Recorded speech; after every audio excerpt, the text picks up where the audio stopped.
एक महत्वपूर्ण मुद्दे पर आपसे बात करनी है, क्योंकि सरकार की मानिए तो सब इतना चंगा है कि ढोल बज रहे हैं, नगाड़े बज रहे हैं, चकाचौंध है। जमीनी असलियत बड़ी अलग है। थोड़ा सा देश के हालात समझ लेते हैं, पिछले 2 महीने के हालात। आगरा के एक तरुण थे, उनकी नौकरी चली गई, घर चलाने के लिए कुछ छोटा मोटा काम किया, कर्जा लिया, आर्थिक तंगी इस कदर बढ़ गई कि फंदे से लटकती हुई उनकी लाश मिली और पास ही बेटे और मां की भी लाश पड़ी थी। जौनपुर के 42 वर्ष के रमेश बिंद थे, मजदूरी करते थे, काम नहीं मिल रहा था, उधार लेके खर्च चला रहे थे। वो शिकंजा कसता गया, आर्थिक तंगी बढ़ गई, कर्ज बढ़ता गया, उस बोझ के तले दब गए और अंततः गतवा फांसी के फंदे से झूल गए। पिछले हफ्ते ब्रजेश पाल ने एक नोट लिखा और अपनी सारी डिग्रियां जला दी और कहा इन डिग्रियों का मतलब ही क्या है जब इनसे नौकरी नहीं मिलनी है, तंग आ चुका हूं। और उसके बाद उन्होंने खुदकुशी कर ली। इस देश में 7,000 से ज्यादा लोगों ने आर्थिक तंगी के चलते 2022 में आत्महत्या की है। आज की तारीख में हर घंटे 2 किसान जान देने को मजबूर हैं। 40 नौजवान हताश होकर, निराश होकर अपनी जान ले रहे हैं रोज। और ऐसे में मोदी सरकार आपको बताती है क्या बढ़िया चल रहा है, सब कुछ चकाचक है मामला। सरकार थोड़ा झूठ बोलता है तो चलिए हजम हो सकता है, लेकिन कुछ बातें ऐसी हैं कि गले के नीचे नहीं उतरती हैं। अब लगातार सरकार का नीति आयोग इस देश को और दुनिया को यह समझाने पर, यह सिद्ध करने पर तुला हुआ है कि नरेंद्र मोदी सरकार ने गरीबी का सफाया कर दिया है। ये जो लोग आत्महत्या कर रहे हैं, ये जो बेरोजगारों पर लाठियां बरसाई जा रही हैं, जो बेरोजगार सड़कों पे उतरे हुए हैं, ये देश के नागरिक थोड़े ही हैं, ये कोई छुट्टे जानवर हैं जो घूम रहे हैं। यही समझाना चाहती है सरकार। इस देश के नीति आयोग ने अब यह सिद्ध करने का बीड़ा उठा लिया है कि देश में गरीबी नहीं है। और एक बिल्कुल चौंकाने वाला आंकड़ा आया है, जिसके चलते नीति आयोग ने, एनएसएसओ का यह आंकड़ा आया, उसमें कहा है कि गरीबी 5% पर आकर टिक गई है। 5% पर गरीबी आ गई है, मतलब अब सिर्फ 7 करोड़ लोग गरीब हैं, बाकी माला माल है। और इसीलिए ये जो झूठ है ये गले के नीचे नहीं उतरता है। याद रहे कि 11 साल बाद ये जो उपभोक्ता व्यय, जो कंजम्पशन एक्सपेंडिचर का सर्वे है, 11 साल के अंतराल के बाद आया है। हर 5 साल पे आना होता है। 2017-18 का सर्वे सरकार ने कहा था क्वालिटी नहीं ठीक है, इसलिए विड्रॉ कर लिया गया था। असलियत यह थी कि नोटबंदी और एक फ्लॉड जीएसटी के चलते, गब्बर सिंह टैक्स के चलते वो 40 साल के सबसे निचले स्तर पर पहुंच गया था। तो वो दिखाने की हिम्मत नहीं थी सरकार की, इसलिए दिखाया नहीं गया था। अब चुनावी दौर है, चुनाव से प्रेरित सर्वे खूब दिखाई जाएंगे। उनमें से एक दिखाया गया है, ताल ठोक कर बोला जा रहा है 5% ही अब गरीब इस देश में रह गए हैं। लेकिन अगर इन्हीं की रिपोर्ट आप मान लीजिए, हम चलिए इस रिपोर्ट का खंडन ही नहीं करते, हम इसी रिपोर्ट पर चर्चा करते हैं। इसी रिपोर्ट की बाल की खाल अगर खोलने पे आ जाए तो देखिएगा असलियत क्या है। असलियत यह है कि इस देश के सबसे गरीब 5% लोग अपनी दिन की गुजर बसर सिर्फ और सिर्फ 46 रुपए रोजाना पर कर रहे हैं। उसमें उनका भोजन है, उसमें रोटी, कपड़ा, दवाई, पढ़ाई जैसी चीजें हैं। सिर्फ और सिर्फ 46 रुपए। यह असलियत है अगर इस सर्वे के मुताबिक ही चला जाए। लेकिन सरकार उस सुर्खी को दबाना चाहती है, पर सच की वो ताकत है कि सच उभर कर निकल ही जाता है। यह सर्वे 2 चीजें सिद्ध करता है और अभी आंकड़ों के साथ आपको बता देती हूं क्या।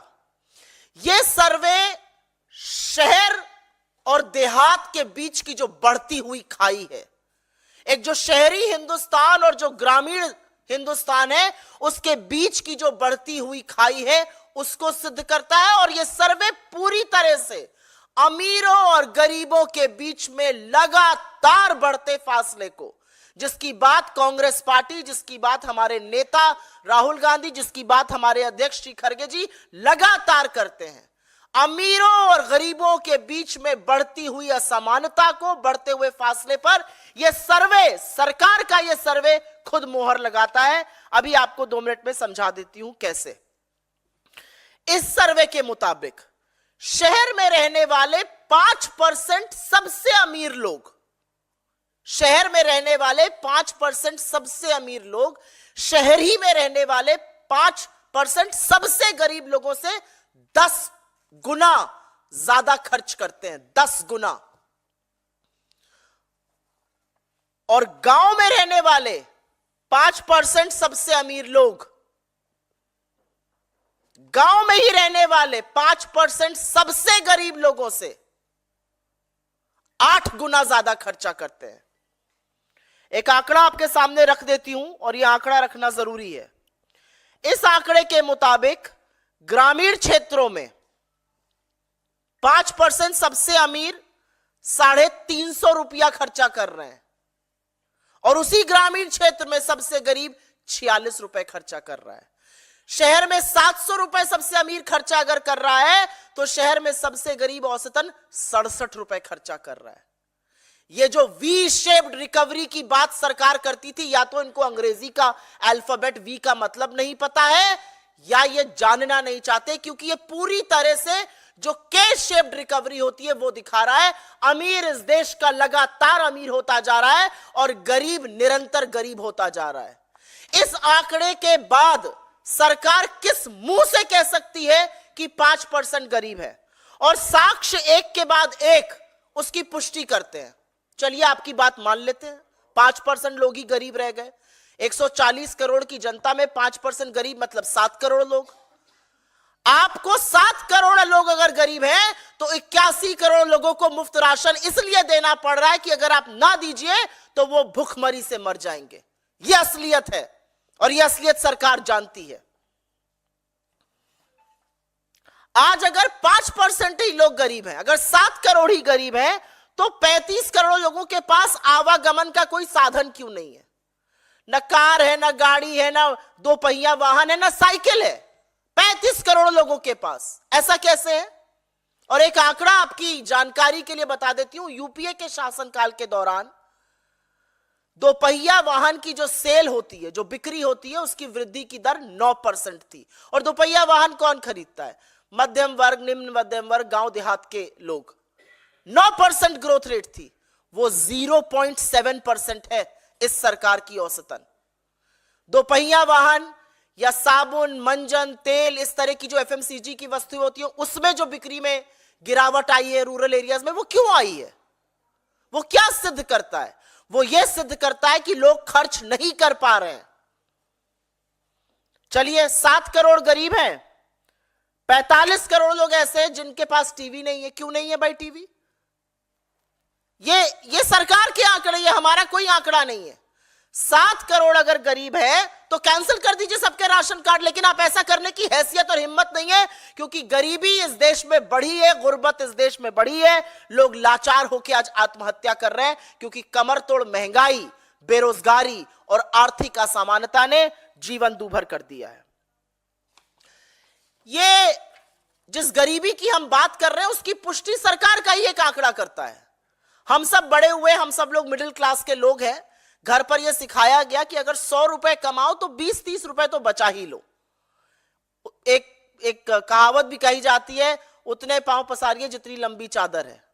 यही कहा जाता है हर बच्चे को। मुझे लगता है आप में से बैठे हुए लोगों को यही सिखा के बड़ा किया जाता है कि अगर 100 रुपए पास में है तो 20-30 रुपए बचाने की कोशिश करो। और सेविंग हमारा कल्चर है, इसलिए भारत का जो घरेलू सेविंग रेट है, the house hold saving rate, वो जीडीपी का करीब करीब 11% से ऊपर होता था सिर्फ 2 साल पहले। 2 साल में वो गिरकर 5% आ गया जीडीपी के अनुपात में। तो इंसान अपनी सेविंग से कब निकालता है?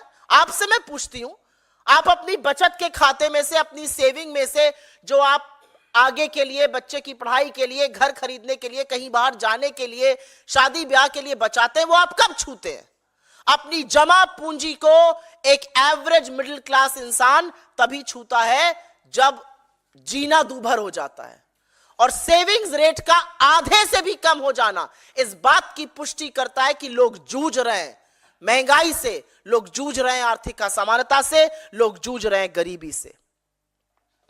इस सर्वे में एक और भ्रमित करने वाली बात कही गई और यह बात बतानी यहां पर जरूरी है।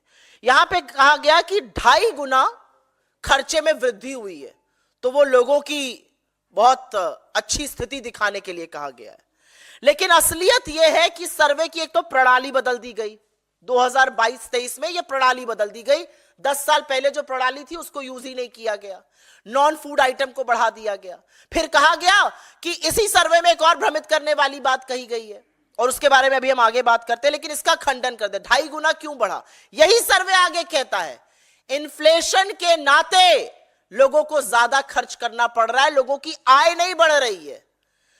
यूपीए के 10 साल में एमपीसीई जो कंजम्पशन एक्सपेंडिचर होता है वो क्यों बढ़ा था? क्योंकि लगातार लोगों की आय भी बढ़ रही थी, इकोनॉमिक ग्रोथ थी, आय बढ़ रही थी, हाथ में ज्यादा पैसा आ रहा था, लोग ज्यादा पैसा खर्च कर रहे थे। यहां पर स्थिति बिल्कुल विपरीत है, यहां पर आय नहीं बढ़ रही है। ग्रामीण क्षेत्र में एवरेज एग्री वेज, एवरेज जो मजदूरी की दर है या जो एवरेज एग्री आय है, कृषि की आय, वो 1.6% से बढ़ रही है। तो महंगाई के चलते लोगों को ज्यादा खर्च करना पड़ रहा है। फिर एक बात बड़ी डंके की चोट पर इस सर्वे में और कही गई और उस बात में कितनी सच्चाई है वो आप अभी जान लीजिएगा। इसमें कहा गया कि लोग खाने पर खर्चा अब कम कर रहे हैं, लोग बाकी चीजों पर ज्यादा खर्चा कर रहे हैं। किसी भी इंसान की जब आय या स्थिति बदलती है तो सबसे पहले व्यक्ति अपने खाने के स्टैंडर्ड को बढ़ाता है। हाथ में पैसा आता है तो लोग अंडा खाते हैं, फल खाते हैं, सब्जी खाते हैं। इसमें कहा गया अनाज पे कम खर्चा कर रहे हैं, फल सब्जी पर ज्यादा कर रहे हैं। अरे अनाज पर खर्चा इसलिए कर रहे हैं क्योंकि उनको मुफ्त का अनाज मिल रहा है जो सरकार को देना चाहिए। फल सब्जी पे कम अगर ज्यादा खर्चा कर रहे हैं लोग, तो सोफी की रिपोर्ट के मुताबिक 74% लोगों को पौष्टिक आहार नसीब क्यों नहीं है? हम निरंतर हंगर इंडेक्स में क्यों गिर रहे हैं? हमारे 7.7%, करीब करीब 8% बच्चे कुपोषण का शिकार क्यों हैं? मतलब सरकार अपने ही आंकड़ों के ध्वस्त मलबे पर खड़ी है।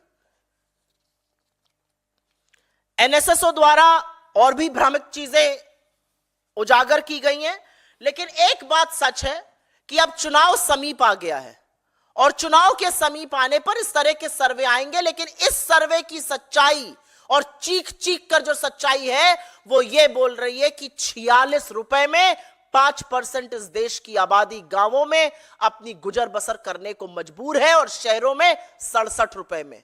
तो जब रामेश्वर जी भरी आंखों से कहते हैं हमारी गुजर नहीं हो रही, तो वो इस सर्वे की बखिया उधेड़ते हैं, सर्वे की असलियत खोल देते हैं। हमारे सरकार से कुछ सवाल है और वो सवाल जरूरी है। इस तरह के भ्रामक सर्वे लाकर आप इस देश की क्रेडिबिलिटी पर, डेटा की साख पर देश की आर्थिक क्रेडिबिलिटी को ध्वस्त क्यों कर रहे हैं? और जब भी कोई सरकार आंकड़ों के साथ खिलवाड़ करती है, आंकड़ों की हेराफेरी, आंकड़ों की जालसाजी करती है, उसका पूरा पूरा प्रमाण आपको निवेश जो गिर जाता है उसमें दिखता है। आज प्राइवेट सेक्टर भी इन्वेस्ट नहीं कर रहा है और एफडीआई भी लगातार निरंतर 3 साल से गिर रही है। 16 साल के सबसे निचले स्तर पर आकर एफडीआई खड़ी है, क्योंकि लोगों को अब आपके आंकड़ों पर यकीन नहीं है। हिंदुस्तान की एक क्रेडिबिलिटी थी, एक साख थी कि हम कुछ भी करते हैं, हम अपने आंकड़ों से खिलवाड़ नहीं करते हैं। आप क्यों लगातार इस देश की अर्थव्यवस्था, इस देश के आर्थिक आंकड़ों के साथ जालसाजी कर कर इस देश के आंकड़ों की प्रणाली के साथ खिलवाड़ कर रहे हैं, उनके साथ गलत कर रहे हैं? हमारा एक सवाल और है, सरकार अगर 5% गरीबी की बात करती है तो सरकार 46 रुपए प्रति रोज के लोगों के लिए क्या कर रही है? 67 रुपए प्रति रोज जो शहर में लोग हैं उनके लिए क्या कर रही है? सरकार ये जो आर्थिक असमानता लगातार बढ़ रही है शहर और गांव के बीच में और अमीर और गरीब के बीच में, उस खाई को पाटने के लिए क्या कर रही है? ये सब बड़े वाजिब सवाल हैं और इस सवाल से पूछे जाने चाहिए। सरकार कहती है बहुत बढ़िया चकाचक मामला है, तो आय क्यों नहीं बढ़ रही है? क्या सरकार की कोई एजेंसी ये देखेगी कि अगर आय नहीं बढ़ रही है और खर्च ज्यादा हो रहा है, उसका असर क्या हो रहा है? क्या सरकार की कोई एजेंसी ये देखना चाहती है कि सेविंग रेट क्यों गिर रहा है? लोग अपनी भविष्य की जमा पूंजी से क्यों पैसा निकालने को मजबूर है? सरकार उज्ज्वला का ढिंडोरा पीटती है और असलियत यह है कि ईंधन पर सिर्फ मात्र 1.5% लोग खर्चा कर रहे हैं। और सरकार की नीति आयोग से एक डायरेक्ट सवाल है। आप ही की मल्टी डायमेंशनल पॉवर्टी रिपोर्ट ने कहा था अभी कुछ ही हफ्तों पहले 11% मल्टी डायमेंशनल लोग गरीब हैं। अब आप कह रहे हैं 5% गरीब हैं। जुलाई 2023 में आपने कहा था कि गांव में 20% के लोग गरीब हैं। तो 20% लोग गरीब हैं, 11% लोग गरीब है या 5% लोग गरीब है? क्योंकि यह रिपोर्ट नीति आयोग की 3 रिपोर्टों पर यह आंकड़े आधारित है। तो नीति आयोग में कौन सी रिपोर्ट सच्ची है, इस बात की पुष्टि नीति आयोग सरकार की जरूर करे।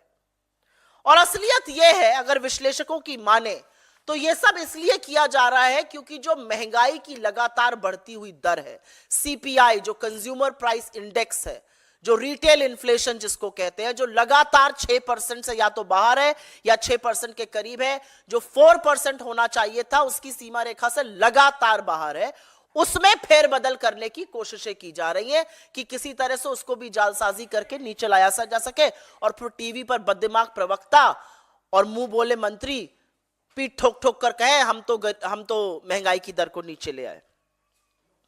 और अंत में मैं सिर्फ इतना कहूंगी कि सरकार ने और पीआईबी की प्रेस विज्ञप्ति ये मानती है कि advisory committee national account statistics ने उनके जीडीपी के बेस ईयर को 2017-18 में बदलने का सुझाव क्यों ठुकराया, क्यों वो आंकड़ा छिपाया गया, क्यों वो आंकड़ा नहीं आया, ये बात सरकार बताए। हमारे हिसाब से इस मंच से हमारी एक ही मांग है कि आंकड़ों के साथ जालसाजी और खिलवाड़ बंद कर दीजिए। अपने नैरेटिव के लिए इस देश की आंकड़ों की साख पर प्रहार मत कीजिए। आप ही का आंकड़ा अगर मान ले तो 46 रुपए प्रतिदिन पर 5% इस देश की आबादी गुजर बसर करने को मजबूर है। उसी में खाना, उसी में पढ़ाई, उसी में दवाई, उसी में कपड़ा, उसी में रोटी करने को मजबूर है। उनके बारे में यह सरकार क्या कर रही है? और मैंने कुछ लोगों का नाम लेके यहां पर साक्ष्य दिए थे। अगर सब ठीक है तो ये जो सड़कों पर बेरोजगार घूम रहे हैं इनकी स्थिति क्यों नहीं सुधर रही है? अगर सब ठीक है तो 2 किसान हर घंटे आत्महत्या क्यों कर रहे हैं? अगर सब ठीक है तो 2022 में 7,000 से ज्यादा लोगों ने अपनी जान क्यों ली आर्थिक तंगी के चलते? आपके सवालों का स्वागत है। In the mean time I will very briefly make a statement in English on this. The NITI Aayog has come out with yet another narrative setting report, and they now claim that India's poverty has been reduced to 5%, which essentially means that only 7 crore Indians are poor now. Everybody else is middle class or rich. But the devil lies in the detail. Even if we were to listen to this report, which has come after a gap of 11 years, remember in 2017-18, this report on consumption expenditure was concealed by the government, primarily because consumption had dipped to a 4-decade low. Because of demonetization, because of a flawed GST. And which is why even if we were to go with this report actually tells you a very, very unsettling truth. And that truth is that the divide between the rich and the poor, between urban and rural India is widening with every single passage of a minute. And it's widening and the government is doing nothing. The biggest headline out of this report is that the poorest 5% Indians are forced to live with 46 rupees a day.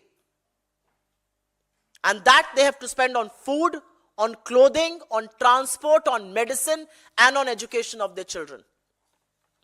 It tells you a very unsettling picture between the difference of the poorest 5% and the richest 5%. The poorest 5% and the richest 5% is a gaping hole.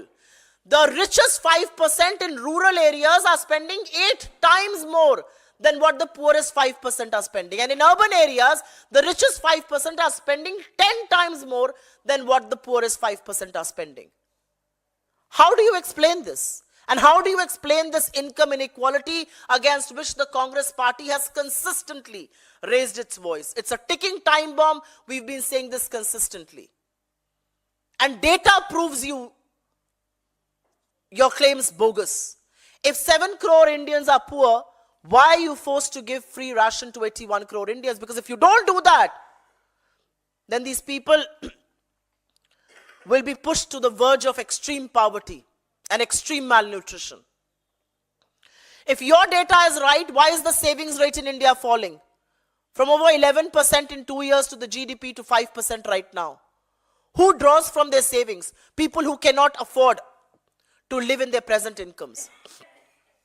This data has multiple other wrong claims. It has multiple other wrong assertions. But if there are only 7 crore Indians who are poor, why is it that 35 crore Indians cannot afford a two-wheeler or a car or any mode of transport? Why is it that sale in two-wheelers has dipped to 0.7% from the 9% highs of UPA? Why is it that 45 crore Indians today cannot afford television? There are only 7 crore Indians, according to you, who are poor. Why is it? And according to this report, it says that people are spending less on grains and more on fruits and vegetables. They're spending less on grain because they're getting free ration thanks to the Food Security Act. But the reality is, this does not corroborate with the SOFI report that says 74% Indians cannot afford a nutritious diet. 7.7% of our children are malnourished. India has been consistently dipping on the hunger index. How do you justify those things? And one last thing that I want to say before I conclude here, and that's an important point to assert. And that point is about the disconnect between income on one hand and consumption on the other. If you compare the period of UPA, the consumption expenditure had gone up on the back of higher incomes, on the back of higher economic growth. Here, income growth is either very low or incomes have gone down. So people are actually forced to spend more because of inflationary pressures and not because they have more money in their hands. And this is government data that I'm quoting. So the only one question that we want to raise from this platform is that why is the Modi government destroying the credibility of our economic data consistently? Which data on poverty is right from the Niti Aayog? The 19.28% that was quoted in July 2023, the 11% that was quoted a few weeks back, or this 5%. Look at the three figures that have come out. And which is why the question is, when you destroy economic data's credibility, you stop investments, and that is what is really happening. Why is the government not paying attention to the ever-widening gap between the rich and the poor and between urban and rural India? Why is the government not paying gap to the 46 rupees a day? And that's all that 5% of the poorest Indians have to live their lives daily. And unless we don't answer those questions, ये जो चकाचौंध मोदी सरकार की दिखती है, ये जो ताल ठोक कर झूठ बोला जाता है, ये जो टीवी चैनलों पर चरण वंदन होता है, ये सब बेईमानी है, ये सब झूठा है। न्याय का हक मिलने तक